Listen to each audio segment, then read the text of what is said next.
పట్టుదల సంకల్పం ఉంటే ఏదైనా సాధించగలం అని నిరూపించింది మౌనిక. తండ్రి పంక్చర్ షాప్ నడుపుతూ కష్టపడి చదివించినందుకు ఏకంగా గ్రూప్ 1 ఉద్యోగం సాధించి ఆ తండ్రిని గర్వపడేలా చేసింది ములుగు జిల్లా జేడి మల్లంపల్లి గ్రామానికి చెందిన అల్లెపు మౌనిక. ఇటీవల టీజీపీఎస్సీ బోర్డు ప్రకటించిన గ్రూప్ 1 రిజల్ట్స్లో మౌనిక 350వ ర్యాంకు సాధించింది. మౌనికకు డీఎస్పీ పోస్టింగ్ అలాట్మెంట్ దక్కింది. మౌనిక తల్లిదండ్రులు సమ్మయ్య, సరోజన. తండ్రి సమ్మయ్య పంక్చర్ షాప్ నడిపిస్తూ తల్లి సరోజన కూలీ పనులు చేస్తూ తన ఇద్దరు కూతుర్లని ఉన్నత చదువులు చదివించారు. చిన్నప్పటి నుంచి తల్లిదండ్రుల కష్టాన్ని చూసిన మౌనిక సివిల్స్ సాధించడమే లక్ష్యంగా పట్టుదలతో చదివింది.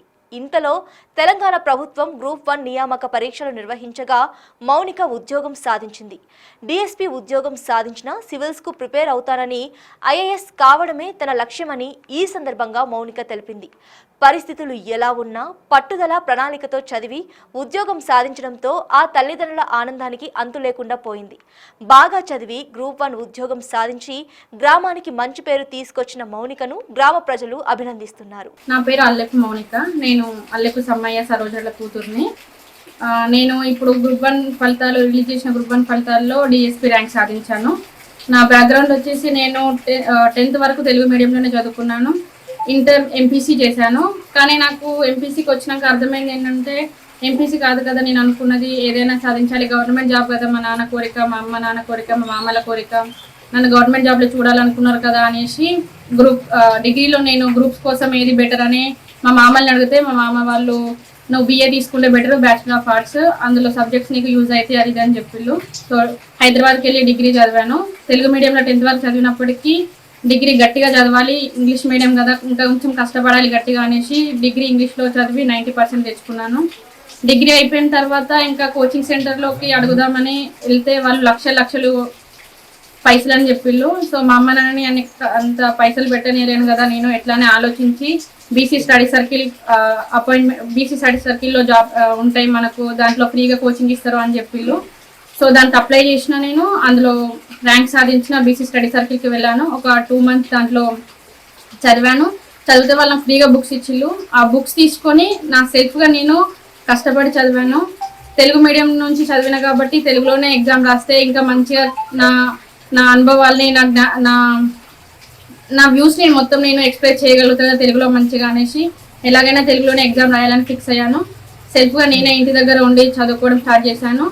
చదివాను. గ్రూప్ 1లో ఇప్పుడు డిఎస్పీ ర్యాంక్ సాధించాను. చాలా సంతోషంగా ఉంది. నేను ఒక అమ్మాయిని అయినప్పటికీ మా అమ్మ నాన్నలకి 2 అమ్మాయిలము. అమ్మాయిలు అయినప్పటికీ ఎట్లయినా జాబ్ సాధించాలని మా అమ్మలు నాకు చిన్నప్పటి నుంచి చెప్పారు. వాళ్ళు సాఫ్ట్వేర్ జాబ్లుగా చేస్తూ ఉండేవాళ్ళు. గవర్నమెంట్ డిలేస్ వల్ల నేను ఐటీలో అయినా చేస్తే మీ అమ్మ నాన్నకి నువ్వు ఉపయోగపడతావు, ఐటీలో చేయని నాకు ఐటీ ట్రైనింగ్ కూడా మా మామ వాళ్ళు ఇప్పించిళ్ళు.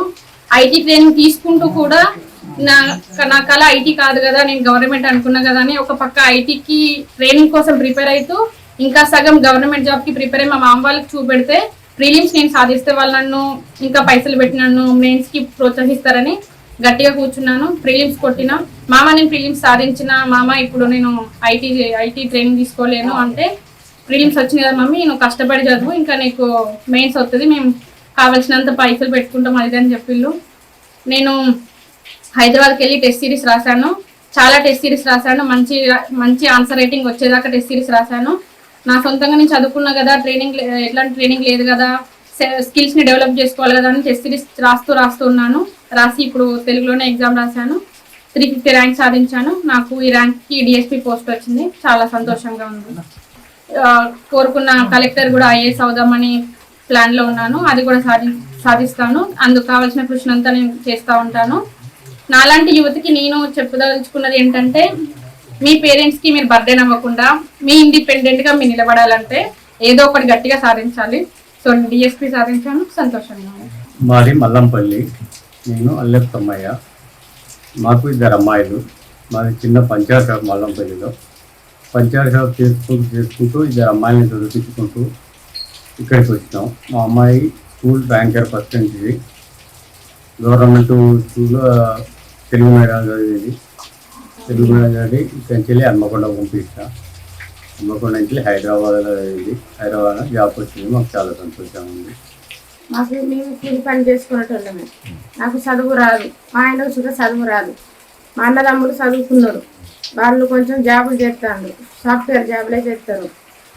మా అమ్మాయిని చూస్తే మా అన్నదమ్ములంతా చేయాలి, ఆడపిల్లలైనా మంచిదే, కానీ మేము చదవలే కాబట్టి నా అమ్మాయిని చదివించుకొని వాళ్ళతో అట్టుగానే నిలబెట్టాలని నాకు ఉద్దేశం ఉంటే చదవంగా ఆ అమ్మాయి కూడా చిన్నప్పటి నుంచి మంచిగా టాపర్గానే చదివింది సిద్ధార్థ స్కూల్లో మల్లంపల్లిలో. ఇక డిగ్రీ ఇంటర్ హన్మకొండలో చదివింది. అక్కడ నుండి హైదరాబాద్కు మరి ఏం చదువుకుంటాం మమ్మీ అని తమ్ముళ్ళు ఇట్లా అడిగేది. అడిగితే నేను ఇట్లా గవర్నమెంట్ జాబ్ చదువుతా మామ అని వాళ్ళు చెప్తే వాళ్ళు ఏం చేశారు, నీకు ఎంత అయినా మంచిదే, మేము చదివిస్తాం కానీ నువ్వు చదువుని సాధించాలి, మీ తల్లిదండ్రుల పేరు నిలబెట్టాలి, మా పేరుతో నిలబెట్టాలి మమ్మీ అని నలుగు తమ్ముడు ఇట్లా తిరిగి కాలేజీ మాట్లాడి ఆమెని కాలేజీలో జాయిన్ చేసిండ్రు.